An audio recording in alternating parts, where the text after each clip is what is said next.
Aduh, poluan lu. Ya elah ngapain sih? Udah aja sih. Cobain dulu. Ya mati. Nanti dulu tuh. Nggak usah. Colok aja. Ya. Stok turun. Tak dulu dong sayangku, tak dulu dong kalau dia mau. Kalau dilibut. Nah,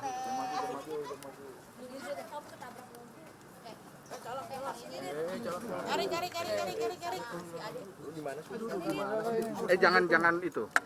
Jangan. Pelan-pelan. Sabar.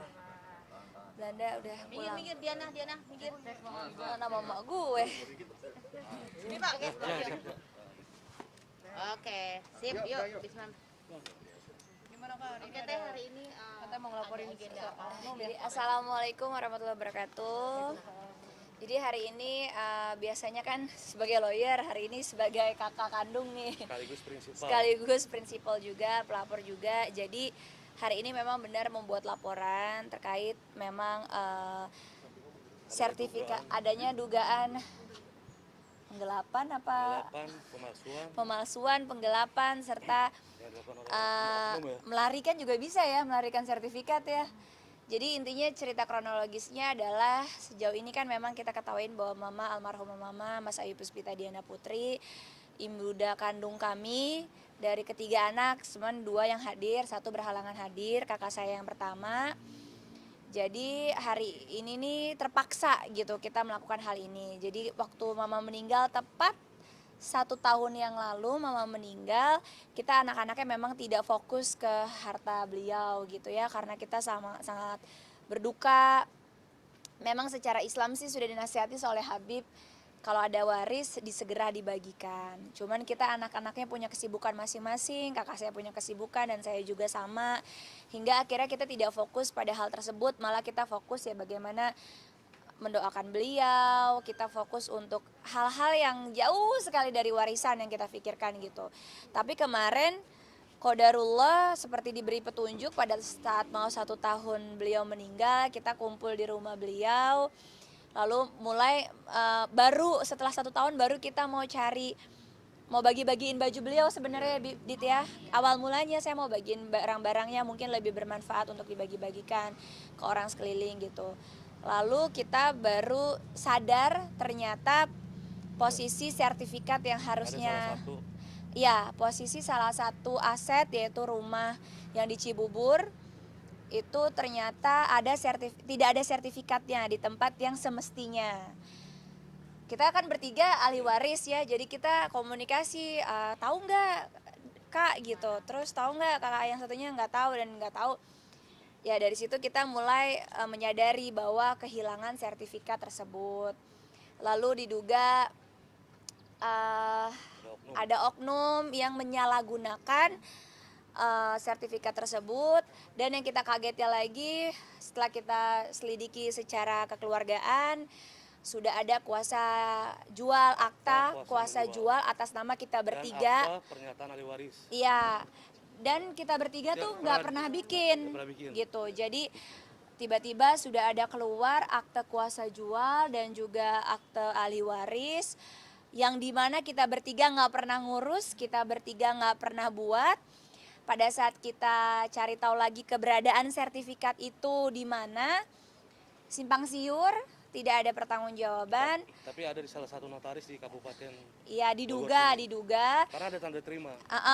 Ada tanda terimanya ya, malah kondisinya itu sudah ada di notaris di Cibinong. Kita kan minta dong, kita bilang ada apa nih sertifikat, kita minta secara baik-baik dari 1 bulan yang lalu tidak ditanggapi dengan positif, dengan alasan yang menurut kita tidak profesional.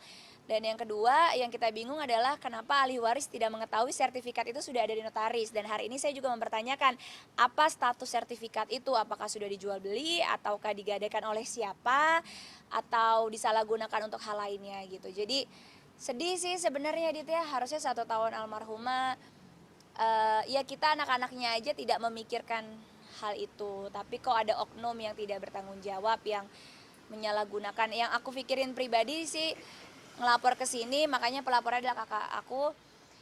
Yang aku pikirin, aku aja seorang public figure yang maksudnya sebenarnya kan kemungkinan teman-teman dekat sama teman-teman pers semua aja bisa diberlakukan seperti ini. Kepikiran gitu, gimana kalau seandainya orang yang bukan seorang public figure jangan sampai mengalami apa yang kita alami gitu. Kita aja yang kita bilang kita paham hukum, kita mengerti hukum gitu. Ada mafia atau ada oknum-oknum yang berani melakukan ini semua gitu. Bahkan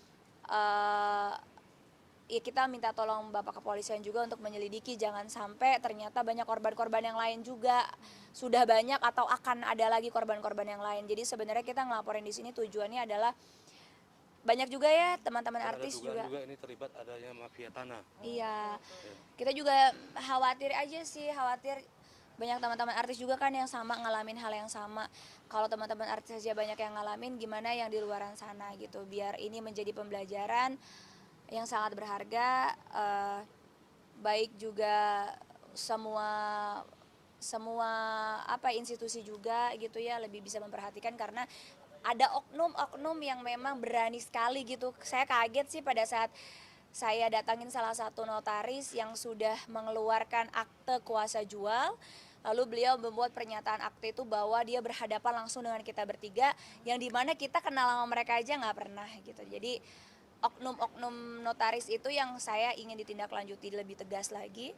Apalagi kita ahli waris sah saja dia tidak mau mengembalikan sertifikat atau menunjukkan lah minimal ya, menunjukkan etikat baiknya gitu. Ini jadi hari ini saya benar-benar nggak tahu sertifikat itu ada di mana. Tapi sebelum membuat LP, kakak Sudah cross check satu-satu Sudah, nggak sih? kan Oh, pas datang. Hampir 1 bulan ini kita sudah sudah ada etikat tadi. sudah kita peringatkan 1, 2, sampai 3 tidak Lebih malah. digubris. Ya. Oke. Jadi ya kan balik lagi, kalau saya pribadi pasti kalau sama Habib kan pasti kita pakai dulu yang namanya tabayun. Kita tanya baik-baik, mana sertifikat, siapa yang mengeluarkan, kemana, untuk apa, kok bisa. Kita kan dengan adanya kita hari ini tahu ada puasa segala macam, pasti kita membuka cara yang musyawarah. Kita memberikan kesempatan, oh katanya saya ingat sekali dari tanggal 12 katanya undur tanggal 18 atau berapa saya lupa waktu itu, undur 3 hari oke. Undur lagi 5 hari oke, undur lagi sampai 1 bulan, dan terpaksa dilakukan karena pemblokiran sertifikat itu kan cuma bisa 1 bulan. Sedangkan untuk diblokir secara permanen harus ada surat LP, Dan itu makanya dari pihak penyidik yang untuk melakukan yang harus pemblokiran melakukan. Makanya terpaksa kita lakukan memang karena terdesak oleh keadaan dan tidak ada etikat baik. Dan saya berharap mudah-mudahan ini nggak terjadi ke masyarakat lainnya, karena